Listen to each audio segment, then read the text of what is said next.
Fine student. तो ये होने जा रहा है क्लास नंबर 9, चैप्टर वर्ब। तो वर्ब चैप्टर का हम लोग क्लास नंबर 9 करने जा रहे हैं। बच्चे लोग, मैं थोड़ा सा रिकैप करवा दूं तुम लोग को कि अभी तक क्या क्या किए हैं। वर्ब को ब्रॉडली हम लोग दो भाग में डिवाइड कर सकते हैं, main verb and your auxiliary verb. Auxiliary verb को भी हम लोग दो भाग में डिवाइड कर सकते हैं, primary auxiliary verb and your secondary auxiliary verb.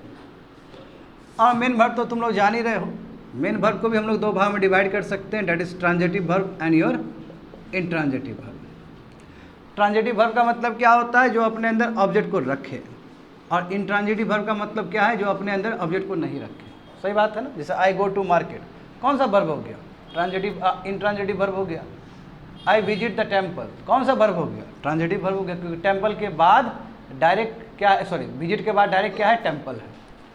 समझ गए ना? हाँ। प्राइमरी ऑक्सिलरी वर्ब में देखो बच्चे लोग, ये भी 3 टाइप का किए हम लोग, to be form, to do form, to have form, correct. और सेकेंडरी ऑक्सिलरी वर्ब को भी हम लोग दो भाग में डिवाइड कर सकते हैं, एक को हम लोग कह सकते हैं मॉडल्स, एक को कह सकते हैं हम लोग सेमी मॉडल या फिर मार्जिनल मॉडल्स। सही बात है ना? मार्जिनल्स सब। तो उसमें क्योंकि बहुत सारा वर्ड तुम्हारा मॉडल्स के रूप में भी काम कर सकता है, बहुत सारा वर्ड तुम्हारा प्योर वर्ब के रूप में भी काम कर सकता है। वही क्या है? Semi modals. We have completed this one now. अच्छा, पिछले क्लास में क्या हुआ था? क्लास नंबर 8 में क्या हुआ था? जल्दी बताओ। हाँ, वेरी गुड, बहुत ही इंपॉर्टेंट क्लास है। देखो, class number 6, class number 7 and class number 8, मैं कहता हूँ सबसे इंपॉर्टेंट क्लास है वर्ब का चैप्टर में। इसमें हम लोग क्या किए थे? सब्जेक्ट एंड वर्ब कनकॉर्ड, या वर्ब सब्जेक्ट कनकॉर्ड ये भी कह सकते, कोई दिक्कत नहीं, एक ही चीज़ है। यानी कि सब्जेक्ट और वर्ब का क्या कम्बिनेशन रहेगा। उसमें हम लोग बहुत सारा चीज़ एक्सेप्शनल भी देखे थे, करेक्ट। समझ पा रहे हो ना? हाँ। आज क्लास में इसी चीज़ को थोड़ा एक्सटेंड करते हैं डिफरेंट तरीके से। तो ये तो पहला क्लासिफिकेशन समझ गए ना? हाँ, ये क्लासिफिकेशन समझ गए। वर्ब को क्लासिफाई करने का और भी तरीका है विद्यार्थी लोग। ये तो देखो एक नॉर्मल क्लासिफिकेशन हुआ, और भी तरीके से वर्ब को क्लासिफाई किया जा सकता है। तो वही हम लोग क्लास 9 में देखने जा रहे हैं। देखो, इसमें लिख सकते हो another way of classification, write down, another way of classification,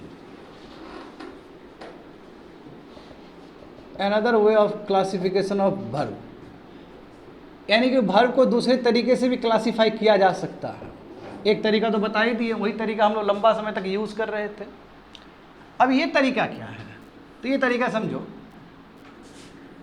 verb can be classified into 2 parts. Broadly हम लोग वर्ब को दो भाग में भी डिवाइड कर सकते हैं। ये दूसरा तरीका है क्लासिफिकेशन का। एक को कह सकते हैं कि फाइनाइट वर्ब्स,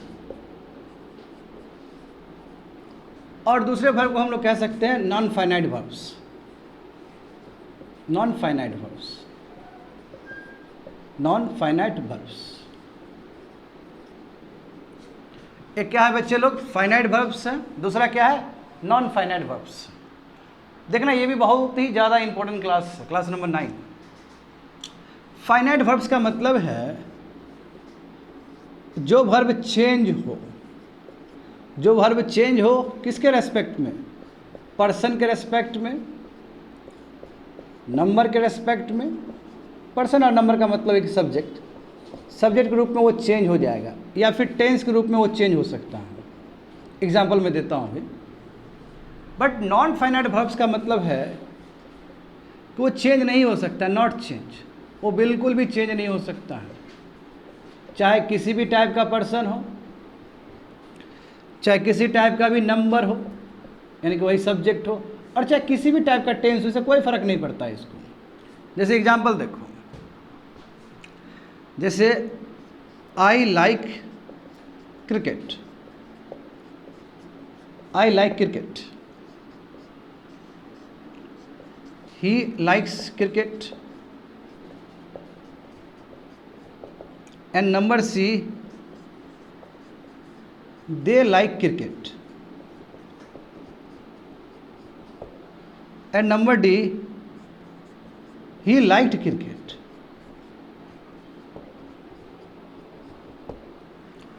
चार सेंटेंस है जी, समझाने के लिए बस बोले हैं। अच्छा, वर्ब क्या है बच्चे लोग, यही ना वर्ब है। देखो लाइक बदल रहा है ना, आई के साथ हमेशा V1 आता है, जानते हो। ही के साथ हमेशा ही सिंगुलर है ना, ही सिंगुलर है, थर्ड पर्सन है, तो क्या आएगा, V5 आएगा। देखो V5 है। दे क्या है, प्लुरल है, प्लुरल है, इसका मतलब संख्या है, नंबर है। तो पर्सन और नंबर किसके, सब्जेक्ट को दिखाने के लिए। तो उस समय देख रहे हो ना, दे के साथ लाइक आ रहा है, लाइक्स नहीं आ रहा है, दे के साथ लाइक आ रहा है, यानी कि V1 आ रहा है। और फिर बाद हम यदि पास्ट टेंस का करें तो फिर लाइक्ड आ गया। तो कहने का मतलब ये है, फाइनाइट वर्ब मतलब ऐसा वर्ब जो चेंज हो सकता है टेंस के हिसाब से और नंबर के हिसाब से और पर्सन के हिसाब से। सही बात है ना। उसी वर्ब को क्या बोलते हैं, ट्रांजिटिव, उसी वर्ब को हम लोग फाइनाइट वर्ब कहते हैं। और फाइनाइट वर्ब आपका दोनों ही हो सकता है, या तो ट्रांजिटिव वर्ब हो सकता है या फिर इंट्रांजिटिव वर्ब हो सकता है। आया समझ में। ये फाइनाइट वर्ब कुछ भी हो सकता है, इंट्रांजिटिव भी हो सकता है, ट्रांजिटिव भी हो सकता है। समझ में आ रहा है ना। बट ये ऐसा नहीं है, नॉन फाइनाइट वर्ब को कोई फर्क नहीं पड़ता है, किसी तरह का पर्सन हो, किसी तरह का नंबर हो, और कोई भी टेंस हो सेंटेंस में, कोई फर्क ही नहीं पड़ता है इसको। एग्जाम्पल देखो, ये समझ में आ गया नहीं। एग्जाम्पल लिखना चाहते हो तो लिख लो, और नहीं समझना चाहते हो तो समझ लो अच्छे से। पर्सन, नंबर और टेंस के वजह से बदला ना चीज़ सब। नंबर का मतलब क्या है, देखो आई एक ही है, जब नंबर बढ़ा दिए, दे मतलब क्या, एक से अधिक, तो देखो चेंज हो गया, V1 यूज़ हुआ यहाँ पे। यहाँ पे देखो ये लाइक चेंज हो गया, V2 आ गया है, क्योंकि ये पास्ट का बात है। देखो टेंस के हिसाब से चेंज हो रहा है ना ये। तो फाइनाइट वर्ब्स का मतलब ही है चाहे पर्सन, नंबर, टेंस के हिसाब से वो चेंज हो जाए। बट फाइनाइट वर्ब्स क्या है, कभी भी चेंज नहीं होगा। अब कितने होते हैं नॉन फाइनाइट वर्ब्स, तो नॉन फाइनाइट वर्ब्स 3 टाइप के होते हैं। कितने टाइप के होते हैं, 3 टाइप के होते हैं बच्चे लोग। तो इसी को कहते हैं इन्फिनेटिव, इन्फिनेटिव जो कि तुम लोग जानते हो। Second one is your gerund, and third one is your participle. Infinitive, gerund और पार्टिसिपल, समझ के पहले इसको लिख लो, इसको थोड़ा एक्सटेंड करेंगे हम। इन्फिनेटिव का मतलब क्या होता है विद्यार्थी लोग, इन्फिनेटिव का मतलब क्या होता है, 2 + V1 फॉर्म, जिसमें वर्ब तो दिख रहा है बट वो वर्ब की तरह काम नहीं करेगा, वो बाकी दूसरे तरह काम, दूसरे पार्ट्स ऑफ स्पीच के रूप में काम करेगा। सही बात है ना। जराउंड का मतलब क्या है, जिसमें VING फॉर्म हो, जो भले ही वर्ब की तरह दिखे बट वर्ब की तरह काम नहीं करेगा, वो दूसरे पार्ट्स ऑफ स्पीच के रूप में काम करेगा। यहाँ पे अभी दूसरे पार्ट्स ऑफ स्पीच बोल रहे हैं, क्योंकि इसका एप्लीकेशन बड़ा है, क्योंकि वही चीज़ आप यहाँ पे डिटेल में देखने जा रहे हो। ये चीज़ भले ही मैंने नॉन में थोड़ा बता दिया, यही चीज़ भले ही मैंने फ्रेज, क्लॉज, सेंटेंस में थोड़ा बता दिया, यहाँ पे समझोगे तो यहाँ पे डिटेल में समझोगे, क्योंकि वो वर्ब का ही हिस्सा है। बात समझ पा रहे हो ना। तो infinitive 2 + V1 form, gerund VING form, और जो पार्टिसिपल, बिल्कुल याद करो, इससे पहले भी मैंने क्लास में कहा था कि अभी 2 लिख लो, आने वाले समय में 3 बताएंगे। कहीं बोले थे, स्टेटमेंट दिए थे हम, हाँ बिल्कुल स्टेटमेंट दिए थे। तो पार्टिसिपल भी 3 टाइप का होता है, समझे। एक present participle,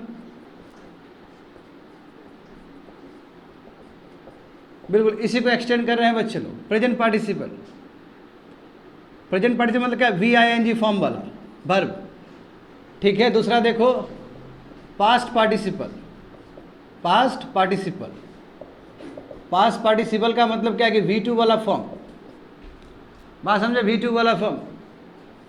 and third one क्या है आपका, परफेक्ट पार्टिसिपल।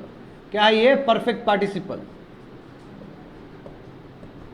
तो जो परफेक्ट पार्टिसिपल है उसमें क्या लगता है, पहले हैविंग लगेगा और उसके बाद V3 लगेगा, उसके बाद V3 लगेगा।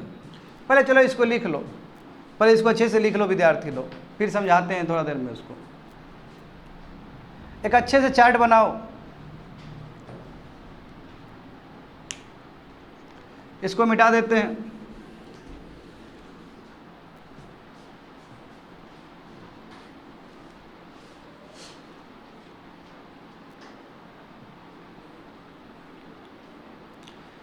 फाइनाइट वर्ब समझ में आया सभी को?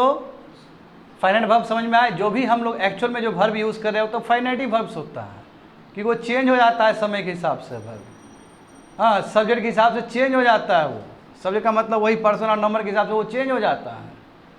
मगर नॉन फाइनाइट वर्ब्स ऐसा नहीं है। नॉन फाइनाइट क्या कभी भी चेंज नहीं हो सकता। कोई भी पर्सन आए, कोई भी नाम आए, कोई भी नंबर आए, यानी कि कोई भी टाइप का सब्जेक्ट हो, उससे कोई फर्क नहीं पड़ता है। और किसी तरह का भी टेंस आए, चाहे वो V3 हो, यानी कि पास्ट का बात हो, प्रेजेंट का बात हो, फ्यूचर का बात हो, ये सेम रहेगा, हमेशा सेम रहेगा। ये बात समझे? सेम रहेगा।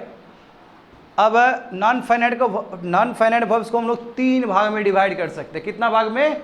3 भाग में डिवाइड कर सकते हैं। पहला क्या बोलते हैं?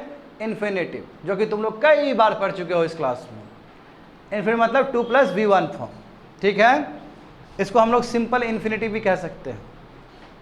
दूसरा क्या है? जराउंड, जो VING फॉर्म क्या है? वर्ब का ING फॉर्म की तरह दिखता है, वो वर्ब की तरह काम नहीं करता, वो दूसरे पार्ट्स ऑफ स्पीच के रूप में काम कर रहा है। और तीसरा क्या है? पार्टिसिपल। क्या है तीसरा? पार्टिसिपल है। पार्टिसिपल कितने टाइप के होते हैं? 3 टाइप के होते हैं। कितने टाइप के होते हैं विद्यार्थी लोग? 3 टाइप के होते हैं। प्रेजेंट पार्टिसिपल, पास्ट पार्टिसिपल और तुम्हारा परफेक्ट पार्टिसिपल। तो प्रेजेंट पार्टिसिपल में क्या होगा? VING फॉर्म लगेगा। पास्ट पार्टिसिपल में V2 फॉर्म लगेगा। और परफेक्ट पार्टिसिपल में क्या कि V3 लगेगा, बट V3 से पहले हैविंग वर्ड आएगा। क्या आएगा? हैविंग वर्ड आएगा। तो तुम्हारे दिमाग में एक जरूर सवाल बनना चाहिए अभी। तुम्हारे दिमाग में एक सवाल जरूर होना चाहिए एज ए स्टूडेंट के रूप में। तुम कहोगे कि सर मॉडल्स भी तो है, मॉडल्स कहाँ चेंज हुआ? तो उसको भी तो नॉन फाइनाइट में ही रहना चाहिए। ये सवाल होना चाहिए था तुम लोग का, मगर तुम लोग पूछे नहीं, इसलिए तुम्हारे बिहाफ में हम खुद पूछ रहे हैं अपने आप को। बात समझ में आ रहा है? देखो मॉडल्स भी तो चेंज नहीं हो रहा। शुड है, हुड है, कुड है, विल है, irrespective of subject, irrespective of anything. Subject से कोई मतलब ही नहीं है। चलो टेंस के हिसाब से वो चेंज हो जाएगा, ये बात सही है। टेंस के हिसाब से विल नहीं रहेगा, टेंस के हिसाब से विल हुड भी बन सकता है। ये बात सही है कि यहाँ थोड़ा गड़बड़ा जाएगा। मैं यहाँ दोनों तो सही बात है, ही के साथ भी सूडी लगेगा, दे के साथ भी सूडी लगेगा, यू के साथ भी सूडी लगेगा। तो कायदे से यहाँ पे भी नॉन फाइनाइट वर्ब में मॉडल्स होने चाहिए। मॉडल्स का मतलब वही मे, माइट, हुड, विल, शैल, ये वाला चीज मन नहीं होगा। कारण क्या है? देखो सुनो बढ़िया से। कारण क्या है कि ये जितना भी नॉन फाइनाइट वर्ब्स देख रहे हो, इसमें सब मेन वर्ब का अंश है। मेन वर्ब का V1 है ना, VING फॉर्म है ना, VING फॉर्म है ना, V2 फॉर्म है ना, V3 फॉर्म है ना, इसमें मेन वर्ब का एलिमेंट है। तो नॉन फाइनाइट वर्ब्स में बनने का जो सबसे पहला जो क्राइटेरिया है कि मेन वर्ब का एलिमेंट होना चाहिए, ऑक्सिलरी वर्ब का एलिमेंट नहीं होना चाहिए। आया समझ में ये चीज़? आया समझ में क्या बोल रहे हैं? हाँ ठीक है। हो सकता है बाद में कभी दिमाग में आए कि मॉडल्स भी तो चेंज नहीं हो सकता नंबर ऑफ पर्सन के हिसाब से, तो टीचर ने वो क्यों नहीं डाला इसके अंदर? तो मेन रीज़न क्या है कि नॉन फाइनाइट वर्ब्स में पहले मेन वर्ब वाला कॉन्सेप्ट भी आना चाहिए। अब भले ही ये वर्ब की तरह काम नहीं करता हो, भले ही ये वर्ब की तरह काम नहीं करता हो, भले ही ये वर्ब की तरह काम नहीं करता हो, मगर मेन वर्ब वाला ही ना एलिमेंट है उसके अंदर। उसके अंदर क्या है? V1 ही ना है जी। उसके अंदर क्या है? VING फॉर्म ही है। उसके अंदर देखो सभी मेन वर्ब ही है। That is the element should be considered. समझे? चलो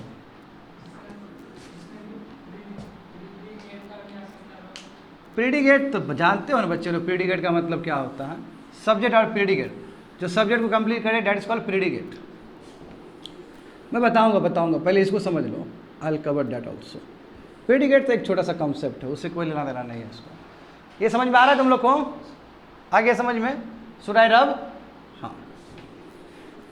तो जब बात करेंगे नॉन फाइनाइट वर्ब्स का, तो पहला टॉपिक क्या होना चाहिए हम लोग का?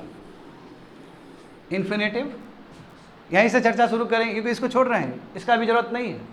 मेन वर्ब जानते हो, मेन वर्ब को किसी एक दिन बता देंगे, ट्रांजिटिव वर्ब, इंट्रांजिटिव वर्ब, बात खत्म हो गया। वो कोई बड़ी बात नहीं है। मेन चीज़ है यहाँ का चीज़ समझना।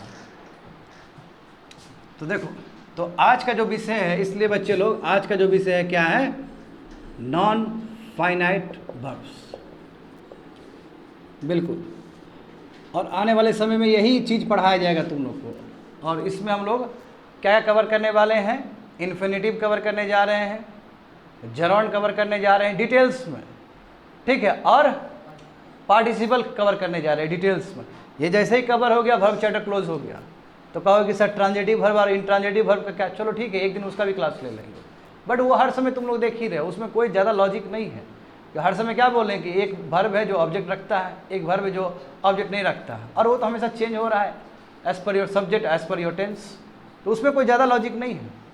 यहाँ पे लॉजिक सब है, बात समझे ना। चलो नॉन फाइनाइट वर्ब्स का जो सबसे फर्स्ट क्या लेंगे हम लोग, इन्फिनेटिव। इन्फिनेटिव देखो, इन्फिनेटिव बच्चे लोग, इन्फिनेटिव को हम लोग सिंपल इन्फिनेटिव भी कहते हैं। क्या कहते हैं, सिंपल इन्फिनेटिव। और जानते हो कि इन्फिनेटिव का मतलब होता है 2 + V1 फॉर्म। 2 + V1 फॉर्म, जो कि वर्ब की तरह दिखता तो है मगर वर्ब की तरह काम नहीं करता है। जैसे to play, to go, to live, to swim etcetera. और जहाँ तक एक्शन का बात है तो एक्शन क्या है बच्चे लोग, इसमें एक्शन क्या होगा, इसमें जो डिनोट करता है वो अनरियल है, सही बात है ना, वो अनरियल है, वो नॉट फिक्स है, और क्या है, वो फ्यूचर है। यही नहीं बताए थे नाउन के चैप्टर में, बिल्कुल। इसका जो एक्शन होगा वो अनरियल होगा, इसका एक्शन जो होगा नॉट फिक्स होगा, इसका जो एक्शन होगा वो फ्यूचर से संबंधित होगा, सही बात है। हाँ, तो एग्जाम्पल क्या हो गया, to play, to go, to live, to swim. भले ही आपको यहाँ पे वर्ब नज़र आ रहा हो मगर वर्ब की तरह काम नहीं करता है ये, समझे, ये इन्फिनेटिव हो गया। अच्छा, टू इन्फिनेटिव में यदि तुम टू निकाल लो, यानी कि यहाँ पे 2 + यानी कि सिंपल आपने क्या किया कि आपने इन्फिनेटिव से 2 निकाल लिया। यदि इन्फिनेटिव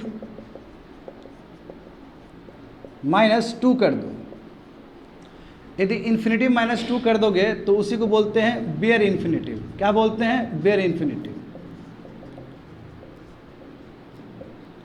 कहने का मतलब क्या कि 2 + 2 प्ले था, तो हमने क्या किया, यहाँ पे 2 हटा दिया, अब क्या बोल रहे हैं, प्ले बोल रहे हैं।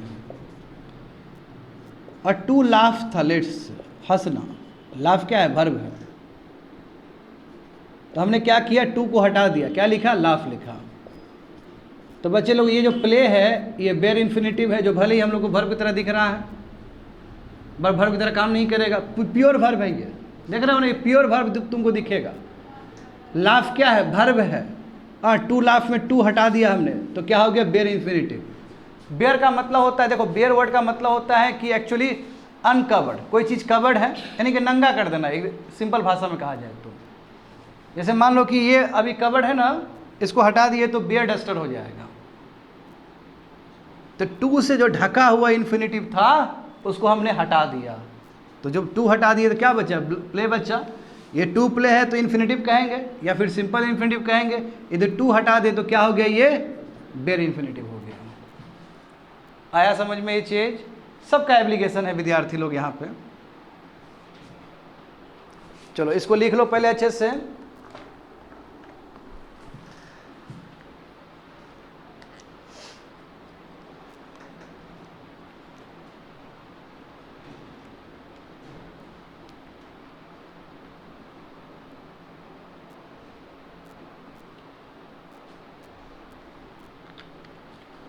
तो आज की क्लास में हम लोग टोटली इन्फिनेटिव पे ही फोकस करेंगे, इन्फिनेटिव पे, समझ गए, इन्फिनेटिव पे फोकस करेंगे, देखेंगे कि इन्फिनेटिव कितने टाइप्स के होते हैं, कैसे इसका यूज़ किया जाए। अभी तक तो नाउन के चैप्टर में बस यही बताया जा रहा था तुम लोग को कि देखो एज अ नाउन के रूप में काम करता है, क्योंकि जब नाउन का चैप्टर बता रहे हैं तो जो नाउन का चीज़ होगा वो उतना ही बताएंगे हम वहाँ पे, सही बात है। जब हम तुम लोग को फ्रेज क्लॉज बताए तो उस समय इसका और भी हॉरिजन बड़ा किए थे, यदि ठीक से याद है तो, ठीक से तुम लोग को यदि याद है तो इसका हॉरिजन को और बड़ा किया गया था और तुम लोग को बोला गया था केवल ये नाउन ही नहीं बन सकता है, ये एडजेक्टिव भी बन सकता है। और आज तो और ज़्यादा बड़ा हॉरिजन किया जाएगा इसको बताने के लिए कि देखो कितना कुछ रोल प्ले कर सकता है इन्फिनेटिव। तो लेट्स स्टार्ट द इन्फिनेटिव। चलो ये थोड़ा बेसिक्स हो गया इसके बारे में। कोई बोलेगा बेयर इन्फिनेटिव तो बता दोगे ना, बेयर इन्फिनेटिव मतलब जिसमें इन्फिनेटिव में 2 हटा देना, that's called bear infinitive.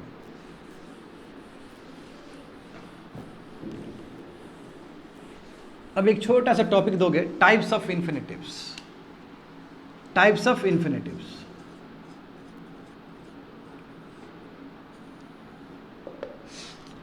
Infinitive कितने टाइप्स के हो सकते हैं? Number 1,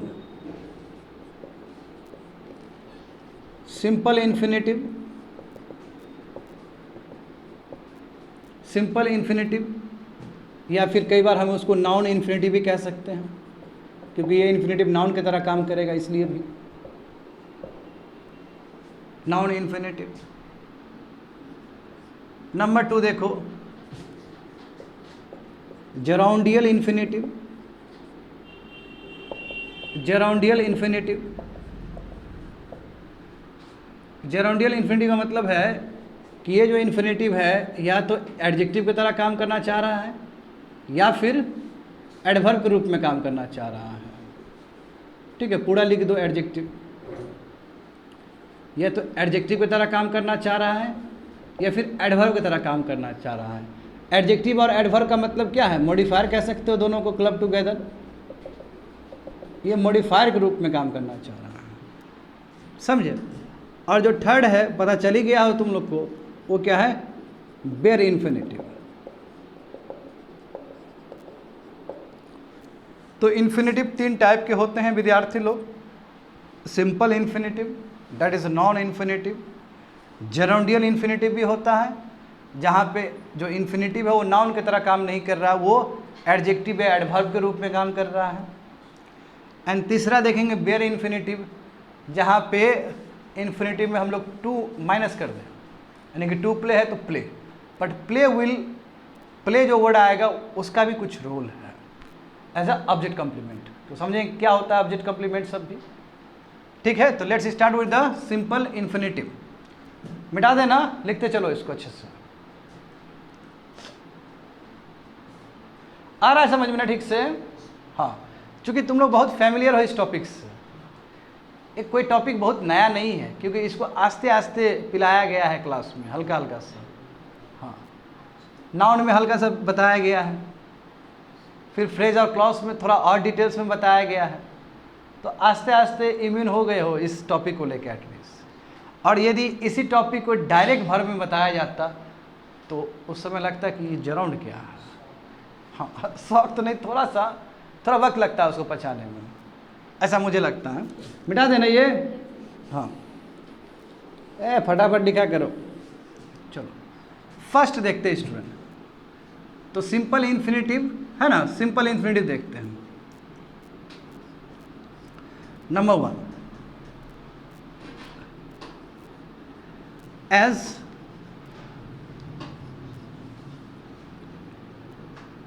subject of the verb. पहला एप्लीकेशन, वर्ब का सब्जेक्ट के रूप में काम करना। सेंटेंस वही वर्ब का सब्जेक्ट मतलब जो पहला जो होता है, डूअर। एग्जाम्पल देखो,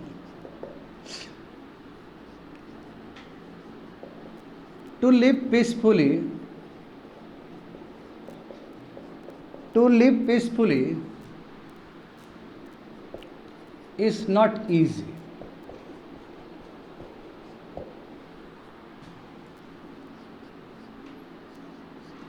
To live peacefully is not easy. To find fault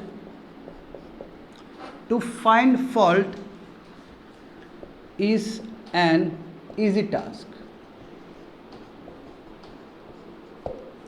चलो 2 सेंटेंस हमारे पास। अब तुम लोग बताओगे कि यहाँ पे इन्फिनेटिव क्या है? This one, correct. और यदि इसको भी हम जोड़ लें तो इन्फिनेटिव फ्रेज हो गया। सही बात है ना? ये इन्फिनेटिव है, सिंपल इन्फिनेटिव है। यदि इसको भी जोड़ ले तो क्या हो जाएगा? इन्फिनेटिव फ्रेज हो जाएगा। किस तरह काम कर रहा है? What is not easy? तो to live peacefully is not easy, noun की तरह काम कर रहा है ना? बिल्कुल। तो किसके तरह काम कर रहा है? कह सकते हो कि नाउन की तरह काम कर रहा है, working as a noun. Subject में मतलब क्या? या तो सब्जेक्ट आपका नाउन बन सकता है या फिर प्रोनाउन बन सकता है। सही बात है कि नहीं है? इसलिए बच्चे लोग हम लोग बोल रहे हैं ना कि नाउन इन्फिनेटिव के रूप में भी इसका काम होता है। To live peacefully is not easy. इसी सेंटेंस को दूसरे तरीके से भी लिख सकते हो, जैसे it is not easy to live peacefully, to live peacefully. बिल्कुल, इट हम लोग यूज़ कर रहे हैं सेंटेंस को स्टार्ट करने में। हम लोग जानते हैं कि इट का प्रयोग सेंटेंस का स्टार्ट करने के लिए भी किया जा सकता है। तो it is not easy to live peacefully, आखिर बात किसके बारे में हो रहा है? इसके ही बारे में बात हो रहा है। सब्जेक्ट उधर भी हो सकता है, सब्जेक्ट इधर भी हो सकता है, निर्भर करता है किस चीज़ के बारे में बात हो रहा है। तो बात तो यही हो रहा है, टू लिव पीसफुली। यहाँ पे भी ये क्या है? सब्जेक्ट ही है ये। आ रहा है समझ? ऐसा नहीं कि ये मत बोलना कि सर इट सब्जेक्ट है और ये क्या है? ऑब्जेक्ट। नो, इट डिनोट कर रहा है कि सब्जेक्ट क्या है। सब्जेक्ट क्या है बच्चे लोग? ये है। इसको भी जोड़ दोगे तो क्या हो जाएगा? सिंपल इन्फिनिटिव फ्रेज हो जाएगा, या इन्फिनिटिव फ्रेज बन जाएगा। वो फ्रेज क्यों बना? क्योंकि इन्फिनिटिव के साथ कुछ और भी वर्ड अटैच हो गए। सही बात है कि नहीं है? तो लिखते रहोगे बच्चे लोग कि ये जो है इन्फिनिटिव फ्रेज है। तो एक चीज़ तो हम लोग समझ गए कि जो इन्फिनिटिव है वो सब्जेक्ट के रूप में काम कर रहा है। एक फ्रेज लिख लो, क्या कि तुम लोग को फ्रेज का आइडिया है। फ्रेज का मतलब क्या होता है student? What is the meaning of phrase? Group of words जिसमें ना ही सब्जेक्ट हो ना ही उसमें वर्ब हो। तो देखो ये तीनों में ना ही सब्जेक्ट है ना ही वर्ब है इसके अंदर। सही बात है कि नहीं है? चलो, ये वन हो गया। नंबर 2 देख लो, as subject of the verb हो गया, तो अब लिखो as object of the verb. बिल्कुल जानते हो ना, नाउन हो या प्रोनाउन हो, वो सब्जेक्ट भी बन सकता है एज वेल एज ऑब्जेक्ट भी बन सकता है। तो जब ये नाउन के रूप में काम कर ही रहा है तो ये ऑब्जेक्ट के रूप में भी काम करेगा। यानी कि नाउन के रूप में काम करने का मतलब सब्जेक्ट के रूप में जब काम कर ही रहा है तो बिल्कुल वो ऑब्जेक्ट के रूप में भी काम करेगा, as object of the verb. Verb के ऑब्जेक्ट के रूप में भी काम कर सकता है।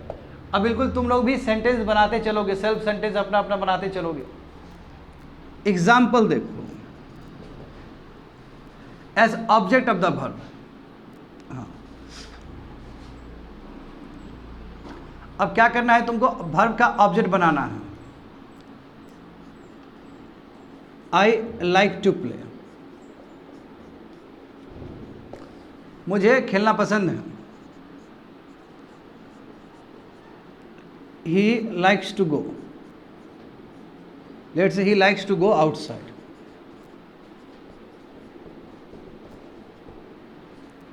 He likes to go outside. देखो यहाँ फ्रेज बन गया ना, यदि हम सबको जोड़ दे तो। और यहाँ पे क्या है? सिंपल टू इन्फिनेटिव है, वही इन्फिनेटिव है। ठीक है, तो ऑब्जेक्ट क्या है? I like what? To play. ये ऑब्जेक्ट हो गया आपका। He likes what? To go outside. तो ये क्या हो गया? ऑब्जेक्ट हो गया। बट इस ऑब्जेक्ट और इस ऑब्जेक्ट में क्या अंतर है? इसमें कोई फ्रेज नहीं जुड़ा हुआ है। सही बात है कि ना? फ्रेज नहीं जुड़ा है, बट इसमें फ्रेज जुड़ा हुआ है ना। कैसे फ्रेज जुड़ा हुआ है? क्योंकि इसमें आउटसाइड वर्ड भी तो है साथ में। आउटसाइड क्या है? कौन सा पार्ट ऑफ स्पीच होगा आउटसाइड? बताओ तेजी से। हाँ, very good, adverb of place. चलो लिखो तेजी से इसको।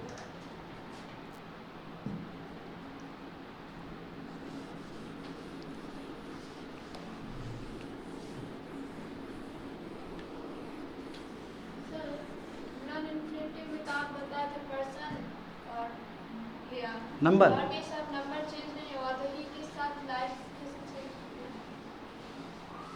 तो इसका थोड़ी है, हम लोग इसका नहीं कर रहे हैं। We are concern about this one ना। ये तो इसके साथ हमेशा आएगा ही ना, इससे क्या मतलब है? हमारा विषय ये वाला है। देखो ये कहाँ चेंज हुआ? तुम देखो यहाँ पे भी टू प्ले ही था, यहाँ पे भी टू प्ले ही है। नॉन फाइनाइट वर्ब कौन सा है? ये वाला है कि ये वाला है? ये वाला है। नॉन फाइनाइट वर्ब कौन सा है? ये वाला है।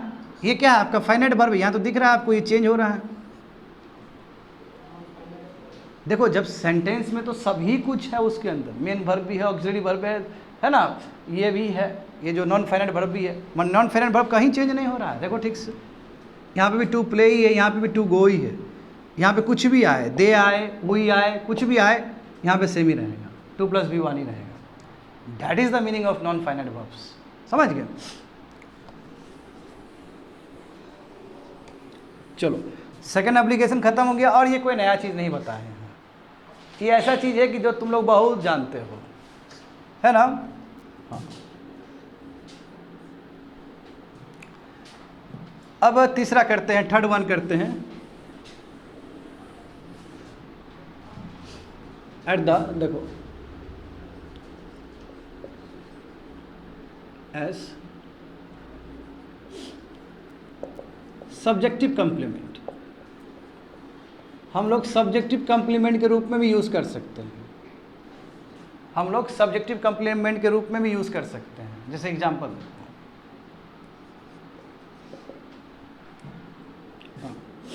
जैसे एग्जांपल देखो, he only wishes to be an IAS officer। Number है। नंबर बी,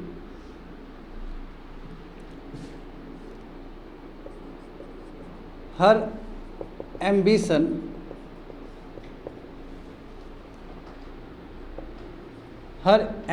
is to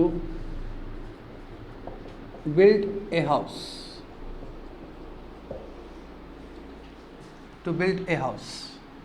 मिटा देना।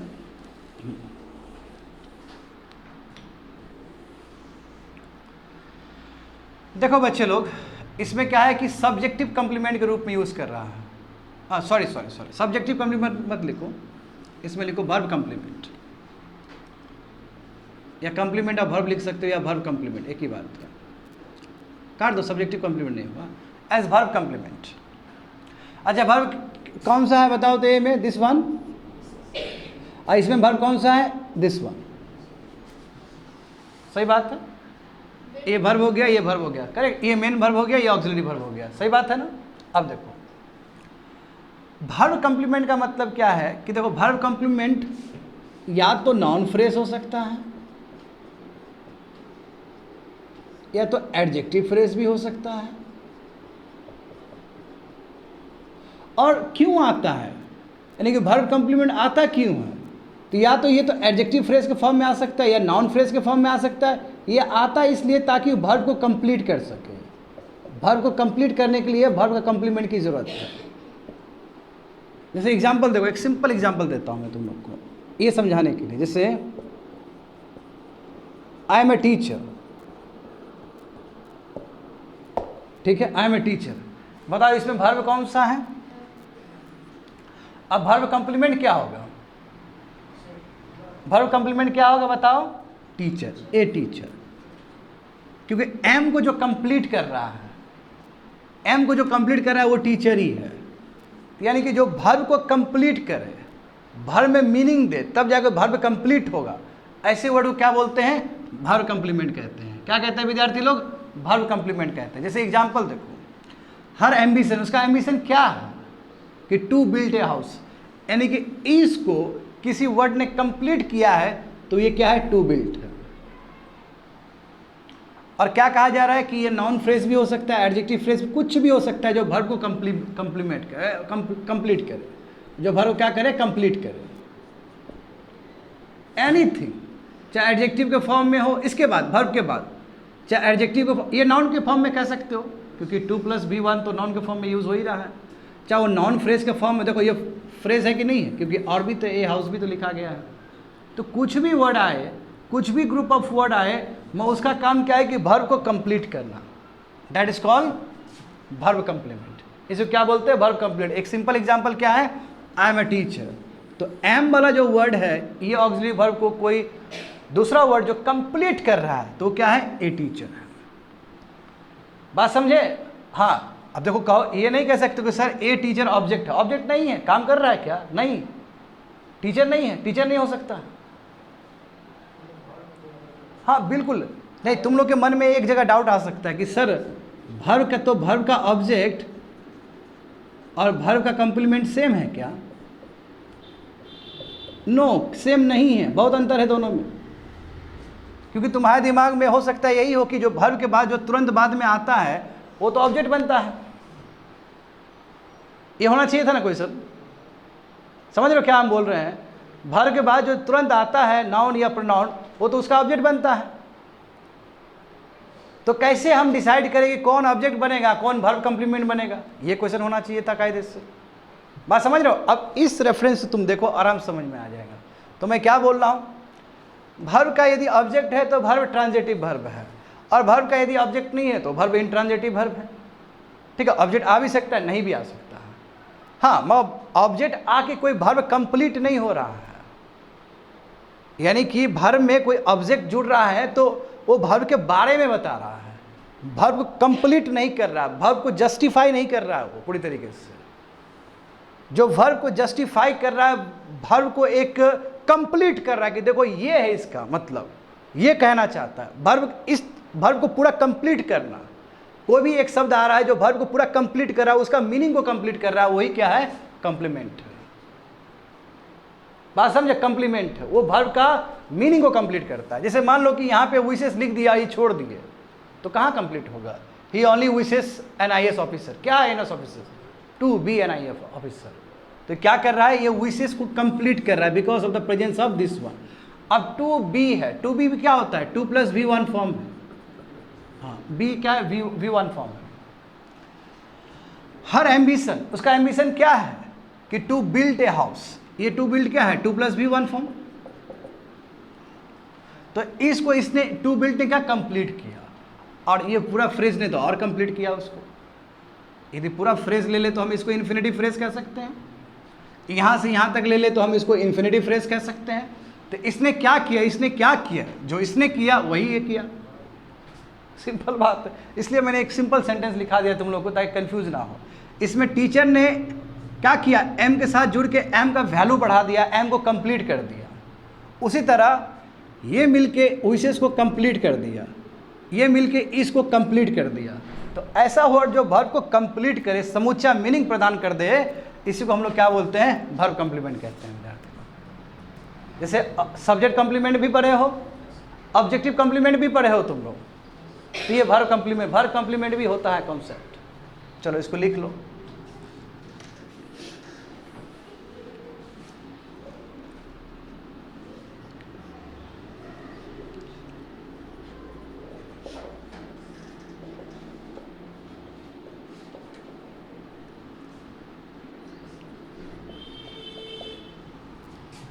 S objective complement. चलो इसको पहले लिख लो अच्छे से।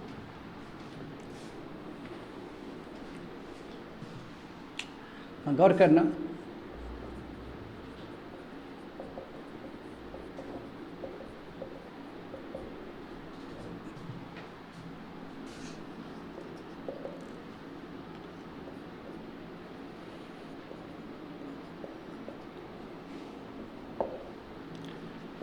I saw her go.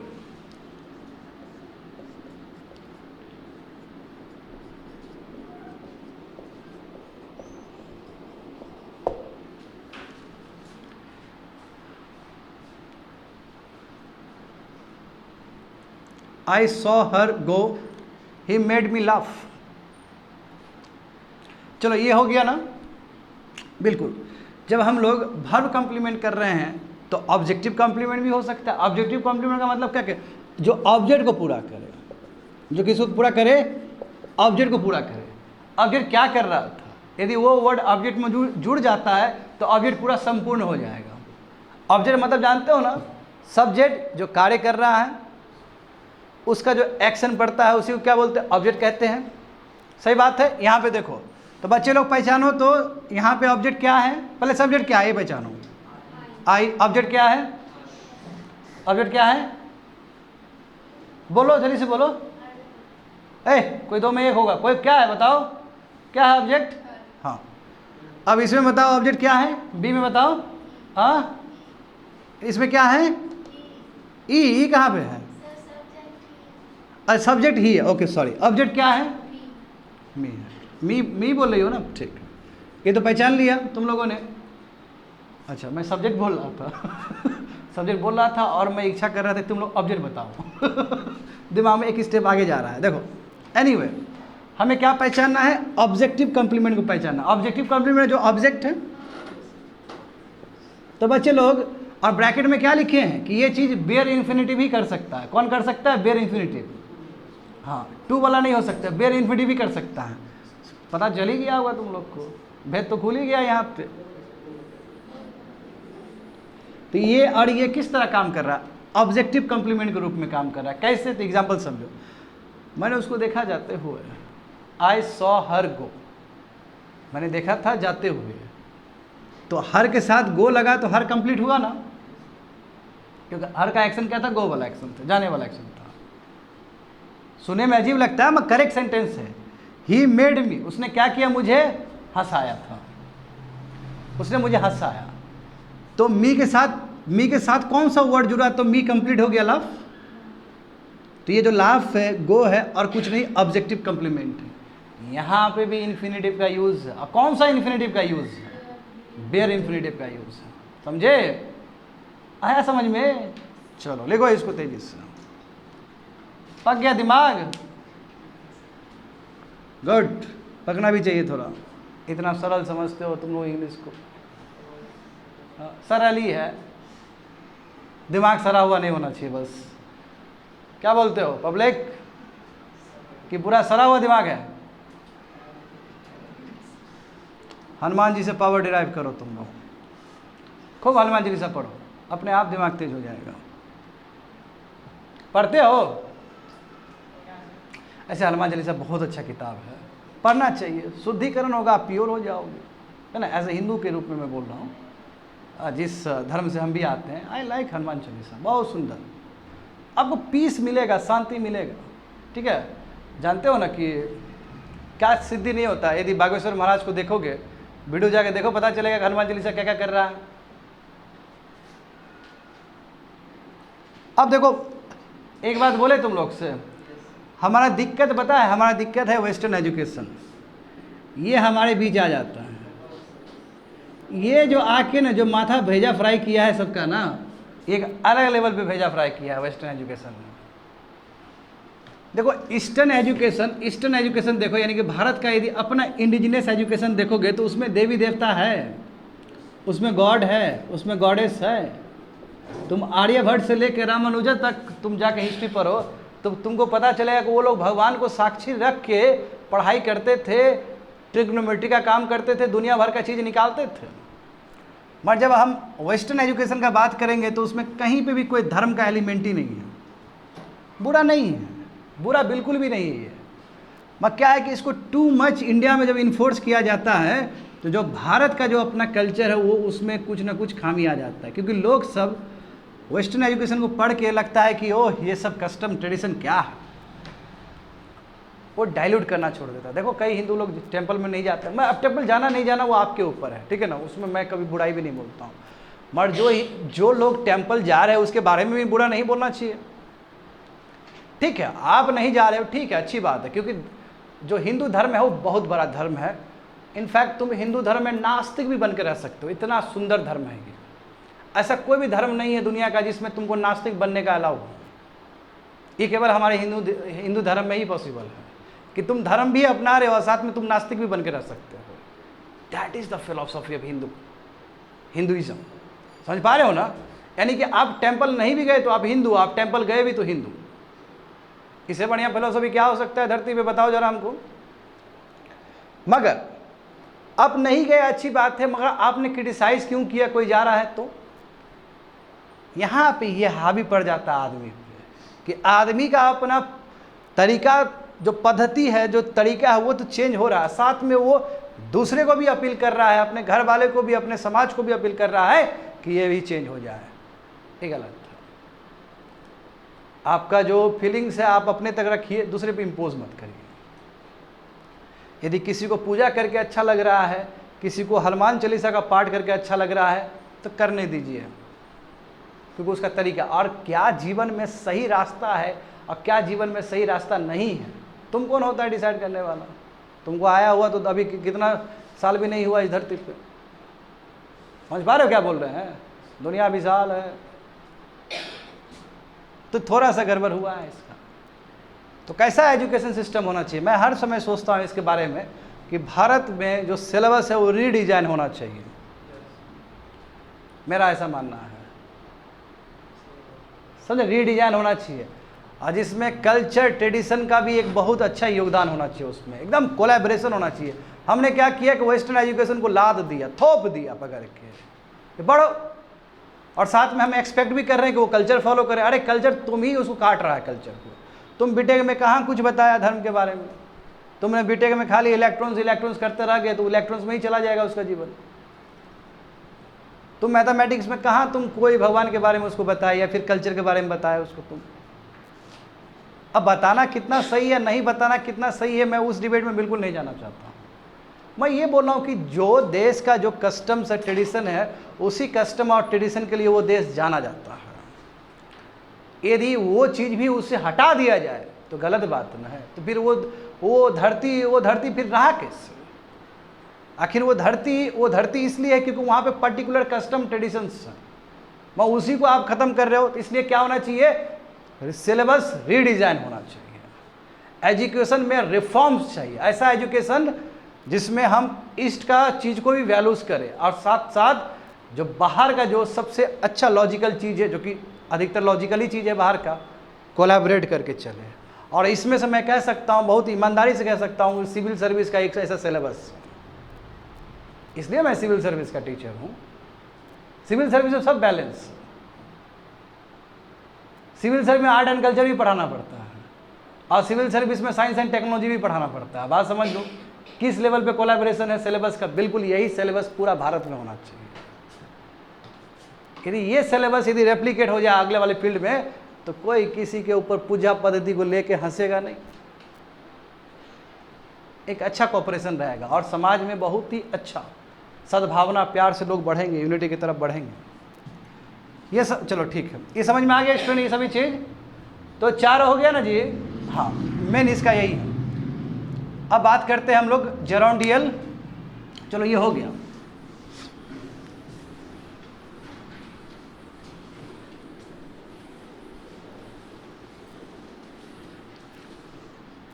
Number 1। Number 2 देखो विद्यार्थी लोग,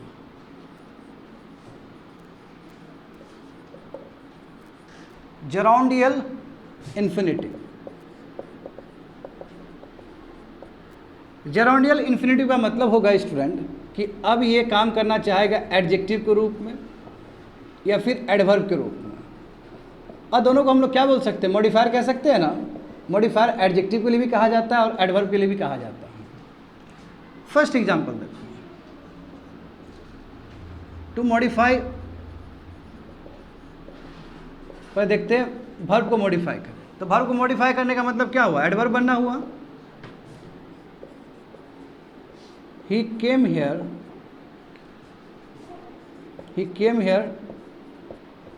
to meet me.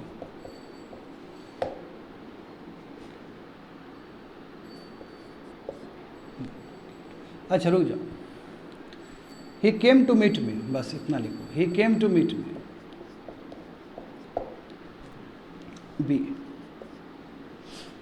अब देखो केम है ना, केम मतलब क्या है? V1। जब V1 को मॉडिफाई करें क्या बोलेंगे उसको? यानी कि जो वर्ब को मॉडिफाई करेंगे उसको एडवर्ब बोलेंगे। ये क्या है बोलो? हाँ V2 है, सॉरी V2। वो आया किस लिए? हमसे मिलने के लिए, sorry. He came to meet me. अब देखो बच्चों लोग क्या है? 2 + V1 है ना, बिल्कुल।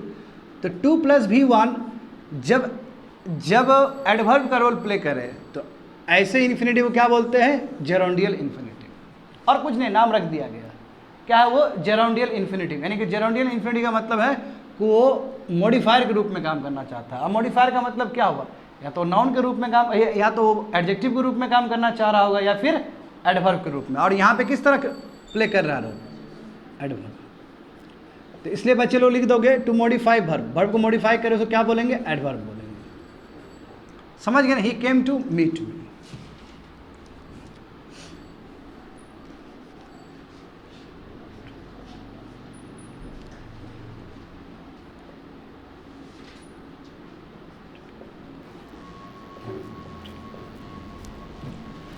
I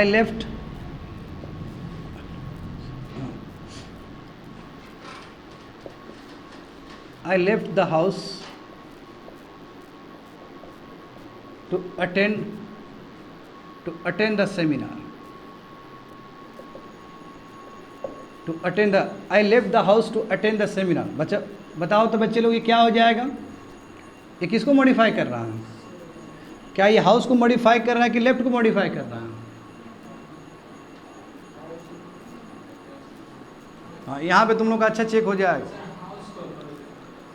ये V2 है, यानी कि मैंने घर छोड़ा ताकि मैं क्या कर सकूँ, सेमिनार को अटेंड कर सकूँ, यही हुआ मतलब। I leave the house to attend the seminar. तो मेरा सवाल ये है, क्या ये वर्ब को मॉडिफाई कर रहा है या फिर इसको मॉडिफाई कर रहा है? कैसे बोल सकते हो कि वर्ब को मॉडिफाई कर रहा है? क्योंकि सही बात है, वर्ब को ही मॉडिफाई कर, क्योंकि ये द हाउस इसका ऑब्जेक्ट है। क्या है ये? ऑब्जेक्ट है, इसका अंदर का चीज है, अंदर का चीज को मॉडिफाई नहीं करेगा, वर्ब को मॉडिफाई करेगा। आया समझ में क्या बोल रहे हैं? हाँ, तो ये हाउस क्या है? ऑब्जेक्ट ऑफ द लेफ्ट है वो, यानी कि ऑब्जेक्ट ऑफ द लेफ्ट वाला जो वर्ब है ना, लेफ्ट क्या है? वर्ब है ना जी, उसका ऑब्जेक्ट ये है। तो ये तो इसका अंदर का हिस्सा है, वो अंदर का हिस्सा है, उसको जाने दो।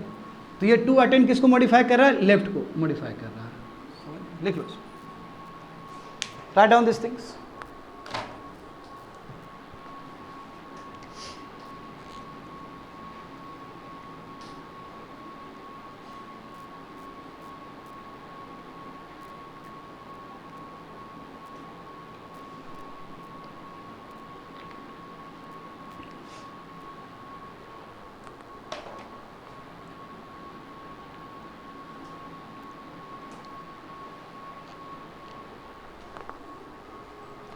मिटा देना। चलो, नंबर 1 हो गया, टू मॉडिफाई वर्ब। अब देखते हैं नंबर 2, टू मॉडिफाई नाउन। यदि नाउन को मॉडिफाई करे, अच्छा सॉरी, नाउन को मॉडिफाई करोगे तो वो हो जाएगा। चलो लिखते हैं, टू मॉडिफाई एडजेक्टिव। एडवर्ब का काम क्या है? या तो एडजेक्टिव को मॉडिफाई करे, या एडवर्ब को मॉडिफाई करे, या वर्ब को मॉडिफाई करे, या फिर दूसरे एडवर्ब को मॉडिफाई करे। यही डेफिनेशन होता है जी। एग्जांपल देखो,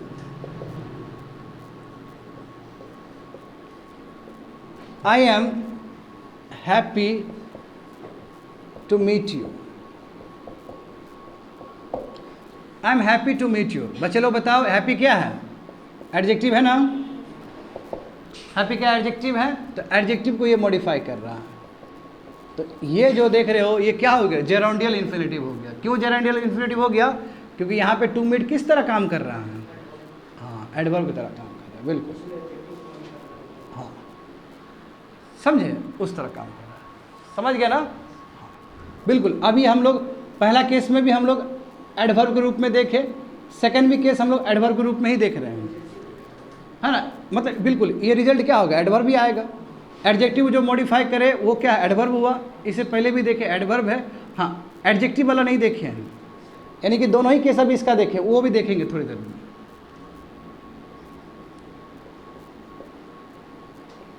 He was worried. He was worried to know it. यानी कि हाँ, he was worried यानी कि वो घबराया हुआ था जानने के लिए। He was worried to know it. तो बताओ ये worried क्या है? ये भी एडजेक्टिव है। worried क्या है? एडजेक्टिव है। समझ गए? worried क्या है? एडजेक्टिव है। और to know क्या हो गया बच्चे लोग? इन्फिनेटिव हो गया। तो जो एडजेक्टिव को मॉडिफाई करे वो क्या हो गया? एडवर्ब। समझ पा रहे हो ना? कोई दिक्कत? ये एडजेक्टिव है, एडजेक्टिव को जो मॉडिफाई करे ऐसा इन्फिनेटिव क्या बन जाता है? जेरोंडियल इन्फिनेटिव। हाँ, थर्ड देखो, चलो अब वो करते to modify noun. To modify noun, noun को मॉडिफाई करने का मतलब क्या है? कि वो एडजेक्टिव बनना। जैसे एग्जांपल देखो, there is no chair to sit. There is no chair to seat.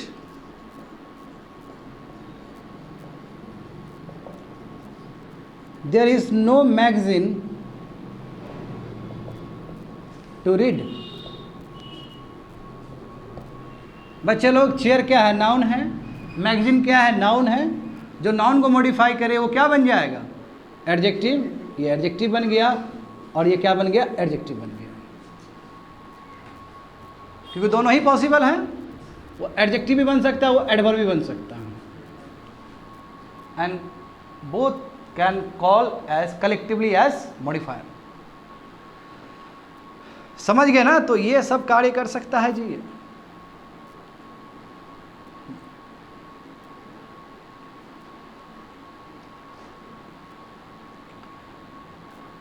अब कहोगे कि सर एक थोड़ा एडवर्ब को भी मॉडिफाई करते हुए दिखा दीजिए ना। ये भी तो हो सकता है, जो एडवर्ब को मॉडिफाई करे वो भी एडवर्ब है। ये मिटा दे,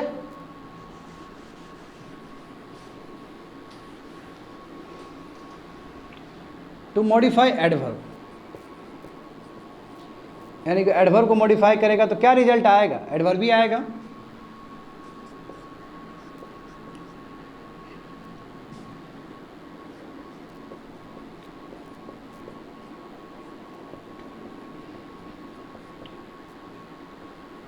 अब ये देखो, he came here to meet me. Here क्या है? एडवर्ब।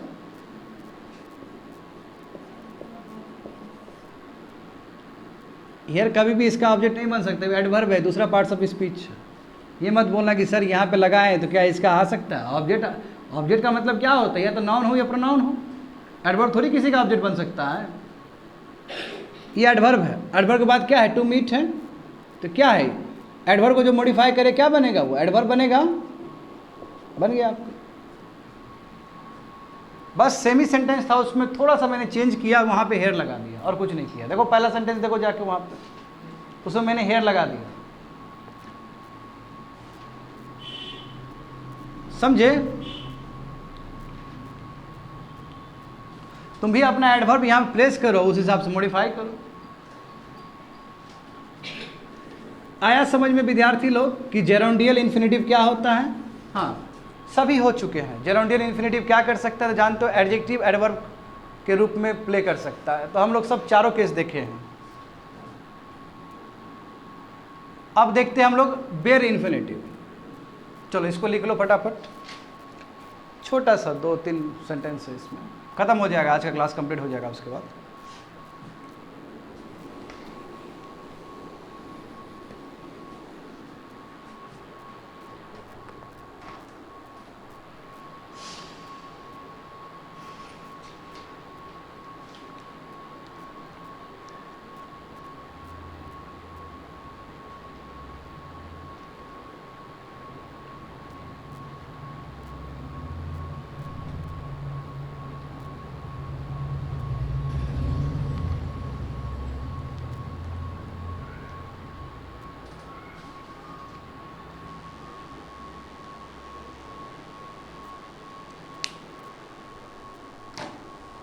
मिटा देना। चलो अब देखते हैं third one, that is bare infinitive. Bare infinitive, bare infinitive का मतलब क्या है? विदाउट टू, विदाउट टू, ठीक है, विदाउट टू। अब इसका प्रयोग कैसे करें? एक प्रयोग तो मैंने तुम लोगों को बता दिया, याद करो। एक प्रयोग किस तरह था? Number 1 as a objective complement. याद है स्टूडेंट? ऑब्जेक्टिव कॉम्प्लीमेंट के रूप में उसको फिर यहाँ पे रिपीट कर लो, एज अ ऑब्जेक्टिव कॉम्प्लीमेंट। बस ये लिख रहा हूँ, और सेंटेंस लिख सकते हो, नहीं तो दूसरा बता देता हूँ इसमें। जैसे देखो, जैसे एग्जाम्पल है कि some verbs like notice, see, heard, let, observe, etc. are associated with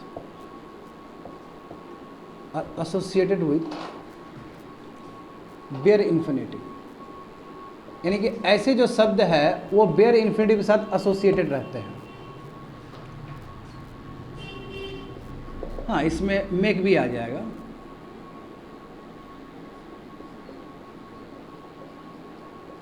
I made him Singh,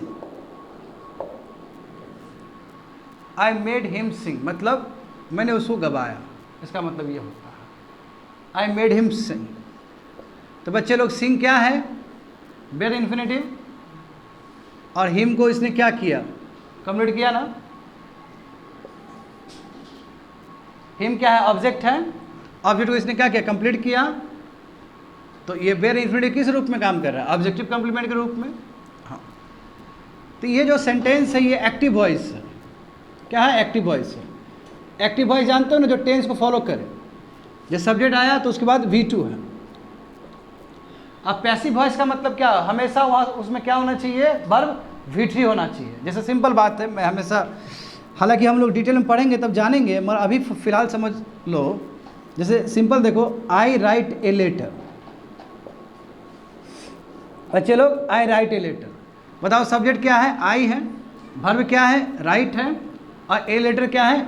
object है। सही बात है ना। तो पैसिव वॉइस में क्या होता है? एक्टिव वॉइस का ठीक उल्टा।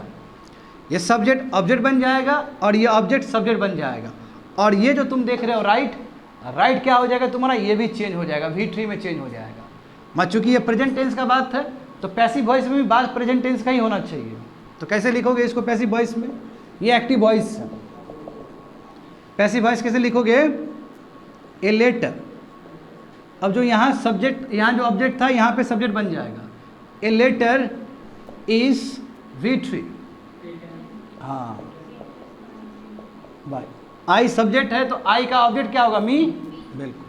पर्सनल प्रोनाउन जान रहे हो ना? बिल्कुल। आया समझ में? तो ये एक्टिव वॉइस हो गया और ये क्या होगा? पैसिव वॉइस हो गया। ठीक है, इसको लिख लो, बस इसको समझाने के लिए मैं बोल रहा हूँ। तो ये तुम लोग कैसे पता चला एक्टिव वॉइस है? क्योंकि देखो आई के साथ V2 अटैच, यदि नॉर्मली सब्जेक्ट के साथ V1, V2, V3 अटैच हो, और यदि V3 अटैच है हैव, हैज, हैड के लिए, तो एक्टिव वॉइस है। मैं ऐसा नहीं हुआ, इसके साथ V3 आ रहा है, जो कि तुम लोग कॉमन मिस्टेक करते हो। कॉपी आके दिखा देते हो ना, इसमें V3 डाल देते हो। कई बार तुम लोग का बहुत सारा गलत सेंटेंस लेके आते हो तुम लोग। अब इसके साथ ऑक्सिलरी वर्ब के साथ V3 डाल रहे हैं तो आप पैसिव वॉइस लिख रहे हो, अब एक्टिव वॉइस नहीं लिख रहे हो। तो तुम लोग गलती क्या करते हो कि एक्टिव वॉइस में ही कुछ कुछ पैसिव वॉइस वाला भी एलिमेंट डाल देते हो, इसलिए गलत हो जाता है सेंटेंस। और सच पूछो तो जो अखबार जो है या अधिकतर जो सेंटेंस आपका लिखा जाता है, पढ़ा जाता है, वो पैसिव वॉइस ही रहता है। समझे? बहुत ही काम का चीज़ बता रहे हैं। मगर एक्टिव वॉइस में पकड़ होगा तो पैसिव वॉइस में भी पकड़ हो जाएगा। सब्जेक्ट ऑब्जेक्ट का ज्ञान देखो, सब्जेक्ट ऑब्जेक्ट कभी नहीं छोड़ेगा तुम लोग को। ग्रामर में पूरा ग्रामर ही सब्जेक्ट और ऑब्जेक्ट से कह सकते हो कि बना हुआ है, मतलब इतना इंपॉर्टेंट है वो। चलो एनीवे, ये समझ में आ गया ना। चलो इसको हटा देते हैं, अब इसको थोड़ा एक्सपांड करते हैं।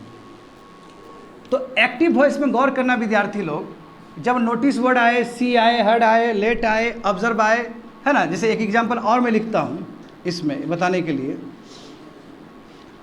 हाँ, जैसे एग्जांपल देखो,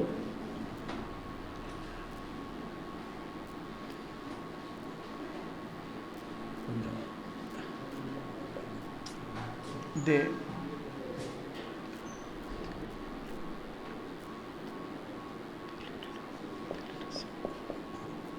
बिल्कुल, दे let us play.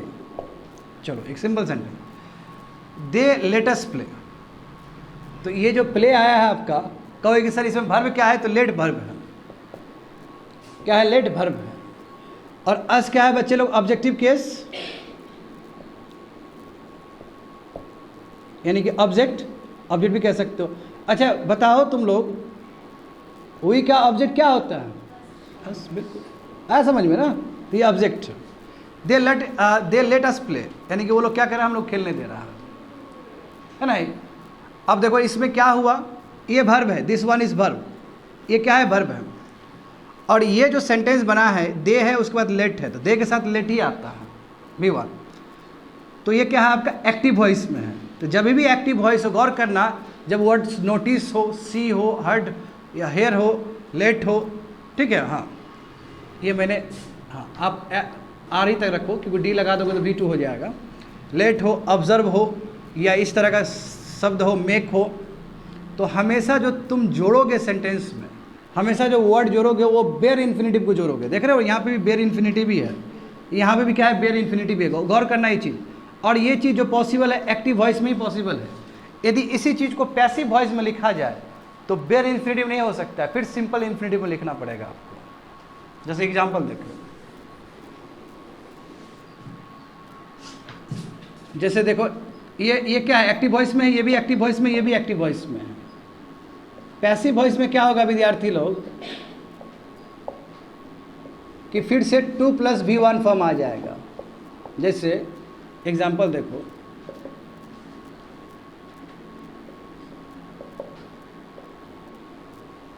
He is made to सिंग,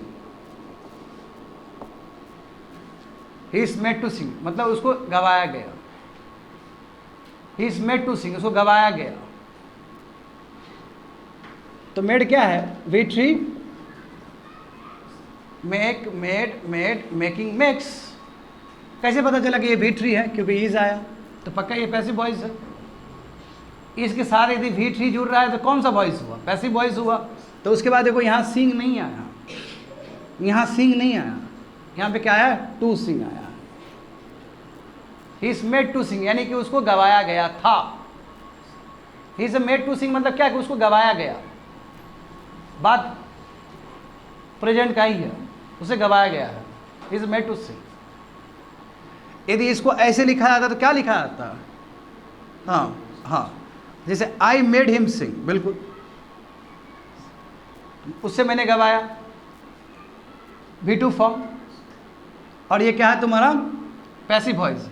इसमें क्या कि हमने V2 यूज़ किया, मतलब पास्ट का बात है। यदि मैं प्रेजेंट का लिखूँ तो आई मेक हिम सिंग, ये भी लिख सकता हूँ, मैंने जस्ट किया है वो। या फिर इसका मैं चेंज कर सकता हूँ वॉइसेस भी, आई हैज़ मेड हिम सिंग, ऐसा भी कर सकते हैं। मैं इसमें ऐसा नहीं कर सकते। जैसे ही पैसिव वॉइस लगा तो आपको सिंपल इन्फिनिटिव के साथ आना होगा। आप बेयर इन्फिनिटिव नहीं लगा सकते हो। यहाँ पे देखो ना, बेयर इन्फिनिटिव लगा रहे हैं ना, यहाँ पे आप नहीं लगा सकते। You have to come with the simple infinitive, यानी कि 2 + V1 के साथ आना पड़ेगा पैसिव वॉइस में। ये चीज़ जरूर नोट करके लिख लो। भले ही वर्ड सेम ही हो, वर्ड भले ही सेम हो, मगर आपको यहाँ पे बेयर इन्फिनिटिव आप यहाँ पे यूज़ नहीं कर सकते हो। यहाँ पे हमेशा आपको टू इन्फिनिटिव ही यूज़ करना होगा पैसिव वॉइस में। Write down this things.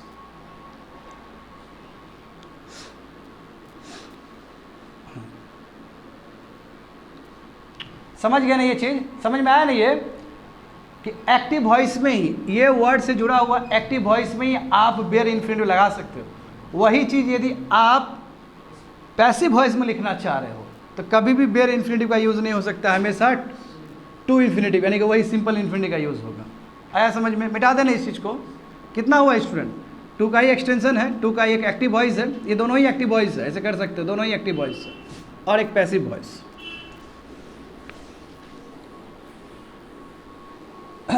अब थोड़ा सा और बता देता हूँ मैं, बस ख़त्म हो गया।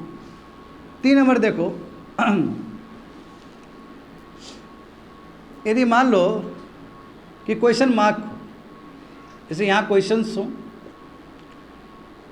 और यहाँ इन्फिनिटिव हो, हाँ क्वेश्चन मार्क वाई लगा दो, ज़्यादा बेटर रहेगा, वाई हो, और यहाँ पे इन्फिनिटिव हो, ठीक है, और यहाँ पे कुछ भी वर्ड हो। यदि इस तरह बनता है तो इसका मतलब ये रिफ्लेक्ट कर रहा है स्टुपिडिटी को, रिफ्लेक्ट्स स्टुपिडिटी। यदि यहाँ पे y हो प्लस 2 इन्फिनिटिव हो, ये क्या है, ये बेयर इन्फिनिटिव है। यदि मैं केवल इन्फिनिटिव लिख रहा हूँ तो चलो बेयर इन्फिनिटिव लिख दो, इसमें 2 इन्फिनिटिव लिख, इसमें केवल चलो इसमें लिख दो तुम लोग सिंपल इन्फिनिटिव। चलो कन्फ्यूजन अवॉइड हो इसलिए मैं लिख रहा हूँ, प्लस ऐसे लिख दिए, क्वेश्चन मार्क कर देते, इसका मतलब होता है रिफ्लेक्ट्स एडवाइस। अब एक एग्जांपल देते हैं।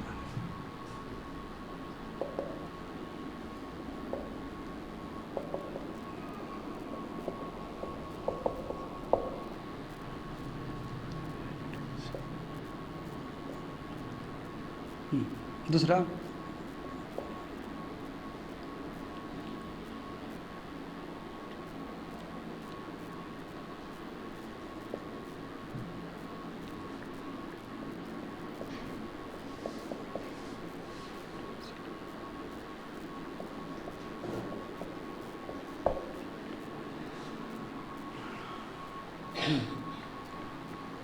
वाई हायर ए टैक्सी, इसका मतलब क्या कि तुमने टैक्सी क्यों हायर किया? स्टुपिडिटी को दिखा रहा है ये,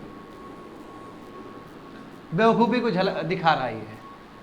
तो देखो इसमें क्या है बच्चे लोग, बेयर इन्फिनिटिव है। हायर का मतलब क्या होता है? वर्ब होता है ना, हायर का मतलब करना, गाड़ी वगैरह करना। ओला ओवर बुक करते हैं कि नहीं करते हैं, उसको बोलते हैं हायर करना। बात समझे? Why hire a taxi, hire क्यों किया आपने टैक्सी को? हाँ समझे, ये हो गया आपका। तो ये बेयर इन्फिनिटिव है कि नहीं? टू के साथ नहीं आया, बट तुमने टू के साथ लगाया। Why to consult a doctor, नहीं कि डॉक्टर से क्यों कंसल्ट करे, तो ये एडवाइस कि बोला जा रहा है कि कंसल्ट करो डॉक्टर से, and to consult a doctor, it gives you the advice. यदि मान लो क्वेश्चन मार्क है और टू इन्फिनिटिव है, देखो ये टू इन्फिनिटिव है कि नहीं है, ये टू इन्फिनिटिव है, तो ये आपको क्या दिखाएगा? ये आपको एडवाइस दिखाएगा, और ये क्या दिखाएगा? आपका स्टुपिडिटी को दिखाएगा। ये भी एक काम होता है, समझे ना?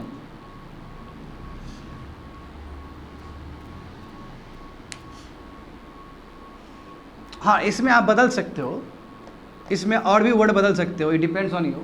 क्वेश्चन मार्क इसलिए मैंने क्यों डाला ना। हाँ अब आगे का मिलना भी चाहिए वो चीज़, हाँ बिल्कुल आएगा, सेंस आपका मिलना चाहिए, समझे ना? Why to consult a doctor, क्यों डॉक्टर कंसल्ट करना चाहिए? यस जाना चाहिए, हो सकता है कुछ बहुत बड़ा प्रॉब्लम हो। It is giving you advice, ये आपको एक एडवाइस की तरह दे रहा है। फर्दर इसका और भी चीज़ देखने जा रहे हैं हम लोग आने वाले समय में। और हाँ स्टूडेंट 2 मिनट लूँगा मैं। एक बहुत ही बुरा इंसिडेंट हुआ है भारत में कल, या कह सकते हो कि परसों और कल के बीच में। अभी तक जो ऑफिशियल रिपोर्ट आया है, 3 यूपीएससी विद्यार्थी दिल्ली में जो बेसमेंट में पढ़ाई कर रहे थे लाइब्रेरी में, गलत तरीके से लाइब्रेरी बनाया गया था, जिसके वजह से 3 विद्यार्थी का जान चला गया है। ये बहुत ही सैड दुर्घटना, ये बहुत ही ज़्यादा सैड स्थिति है विद्यार्थी लोग का। ऐसा बिल्कुल भी नहीं होना चाहिए। क्यों? अब देखो विद्यार्थी लोग वहाँ पे धरना प्रदर्शन में बैठे हुए हैं, कल से ही लेकर बैठे हुए हैं धरना प्रदर्शन में, और विद्यार्थी लोग भी मांग कर रहे हैं कि जब इतना मोटा पैसा लिया जा रहा है कोचिंग सेंटर में, जानते हो ना यूपीएससी का पढ़ाई बहुत महंगा पढ़ाई होता है, 2 लाख 2.5 लाख 3 लाख तक खर्च पड़ता है एक बैच में। मतलब आप 1 ईयर या 1.5 ईयर का जब कोर्स ले रहे हो तो उसका आपको बहुत पे करना पड़ता है, 2.5 से 3 लाख तक का खर्च आता है। मैं बस कोचिंग का बता रहा हूँ। तो ऐसे इतना पे करने के बावजूद भी ये स्थिति है विद्यार्थी लोग का, ये बहुत ही गलत चीज़ है, ऐसा बिल्कुल नहीं होना चाहिए। तो मैं तो सभी विद्यार्थी से अपील करता हूँ कि आप छोड़ दो ये सब कोचिंग करना, घर में बैठ के तैयारी करो। यूपीएससी दिल्ली जाने की ज़रूरत नहीं है, यदि जो सक्षम है वो घर में ही बैठ के तैयारी करे। कि बताओ 3 स्टूडेंट का जान गया, उससे पहले भी कई इस तरह का इंसिडेंट हो चुका है मुखर्जी नगर में, राजेंद्र। देखो ये जो इंसिडेंट हुआ था, ये जो इंसिडेंट हुआ है जस्ट हाल फिलहाल में, ये तुम्हारा करोल बाग और राजेंद्र जो प्लेस है राजेंद्र प्लेस और करोल बाग के बीच में हुआ है, ये जो कि हब है यूपीएससी कोचिंग सेंटर के लिए। ये बहुत ही बुरा घटना है, ऐसा बिल्कुल नहीं होना चाहिए। यदि कोटा में कोई विद्यार्थी सुसाइड करता है तो वो भी गलत चीज़ है, और इसी तरह का इंसिडेंट है, ये बहुत ही बुरा इंसिडेंट है, ऐसा बिल्कुल भी नहीं होना चाहिए। मैं काफ़ी 1-2 दिन से काफ़ी चिंतित हुई इस चीज़ को सोच के। जब कोचिंग सेंटर इतना ज़्यादा मोटा पैसा ले रहा है तो सेफ्टी क्यों नहीं दे रहा है, सिक्योरिटी क्यों नहीं दे रहा है? तो मेरा सभी विद्यार्थी से अपील ये रहेगा, क्योंकि हम लोग छोटे टीचर हैं, हम भी यूपीएससी पढ़ाते हैं, हम भी सिविल सर्विस का पढ़ाते हैं, जानते हो तुम लोग। हम सभी विद्यार्थी से यही अनुरोध करेंगे कि अब घर बैठ के तैयारी करो, ज़्यादा बेटर है। और घर बैठ के भी तैयारी कर सकते हो, इतना पैसा खर्च करने की ज़रूरत नहीं है। इनफैक्ट घर में पढ़ोगे तो लेस डिस्ट्रैक्शन, आपका पैसा भी बचेगा और ज़्यादा फोकस्ड रहोगे। हाँ कुछ ना कुछ तो घर में प्रॉब्लम होता है, मानते हैं इस बात को, मगर जानते हो कि अब दुनिया में पूरा लाइब्रेरी बन गया है, भारत के हर कोना में ही लाइब्रेरी है, तो घर पे भी बैठ के लाइब्रेरी ज्वाइन करके पढ़ा जा सकता है। और जहाँ तक सवाल है मटेरियल का, तो यूट्यूब पे ऐसे बहुत सारे साइट्स जहाँ से मटेरियल अवेलेबल है, ठीक है। अब मैं अपना प्रचार नहीं करना चाहता हूँ, और ऐसे यूट्यूब पे बहुत सारे क्लासेस, एक मेरा अपना भी क्लासेस है और मेरे से भी बेटर क्लासेस यूट्यूब पे। तो विद्यार्थी लोग कम से कम ये करें, क्योंकि बहुत ही अनफॉर्चुनेट इंसिडेंट है, और मैं यही प्रार्थना करूँगा कि इस तरह का इंसिडेंट नहीं होना चाहिए भारत में, समझ गया ना। That's it, complete.